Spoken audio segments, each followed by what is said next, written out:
Everyone's chasing protein and fiber today, but what's around the bend? Ale, welcome. Hi, Georgie. Ale, talk to me about innovation, the state of innovation in the food and beverage industry right now.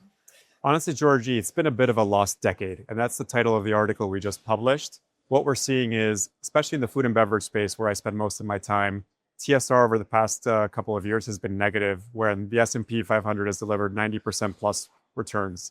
And I think a big part of that is that innovation has lagged, right? Consumer companies are following a heritage model that's worked for many decades, where you have these trusted brands, you advertise, you promote, you distribute, but consumer needs are evolving very quickly. Regulation, GLP-1s, all of that is changing very fast, and insurgent brands are taking a lot of the volume and the growth.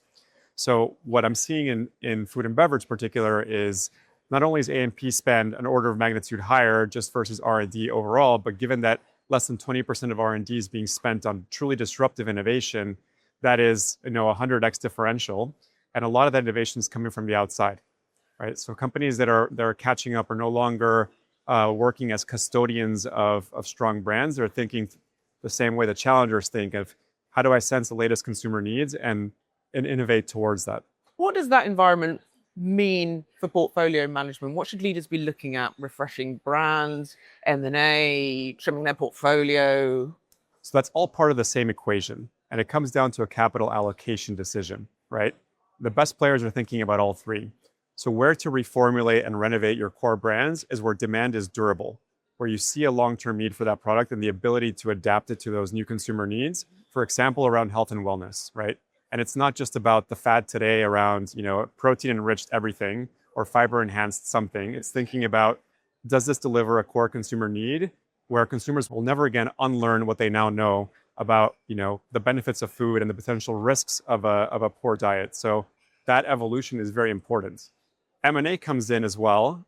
It matters, but you need to come in early before the multiples get sky high. It can be a very expensive path towards innovation. But what I see is companies now deploying new models such as open innovation, where they invest earlier stage into startups. They have them pitch, they get partnerships earlier on, leverage their core assets around distribution, marketing muscle for these insurgent brands so they can capture the wave much earlier. And most companies don't prune the tail soon enough, fast enough, and cheap enough. If you are smart about pruning, you're able to fund the other two big bets, M&A and true disruptive innovation.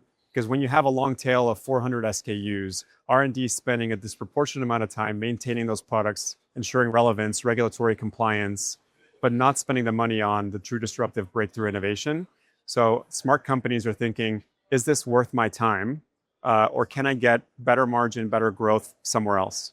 So you need to prune relentlessly to fund the other two big bets. You spoke about fads there, but how do food and beverage companies avoid the pitfalls of just chasing fads rather than responding to genuine consumer demands, particularly in the healthcare space? So fad is the diet of the month, right? This has been the case for many decades. So when people hear health and wellness, GLP-1s, they think, oh God, it's the new fad, it's the new keto or paleo or new diet that's come out. That can be a short-term profitable move to go after it if you're quick at consumer sensing, if you can deliver a product rapidly to the market, which means a different way of approaching things. But what you need to look at is the structural, durable changes. And this time, it is truly structural. It's not a one-time change, right?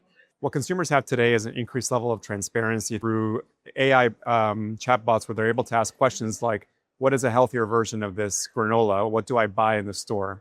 And that's not going to change ever again. So you need to position a product that is durable in the long term around health and wellness criteria, around other functional needs and emotional needs that consumers are looking for. And that's where you can make the money long term.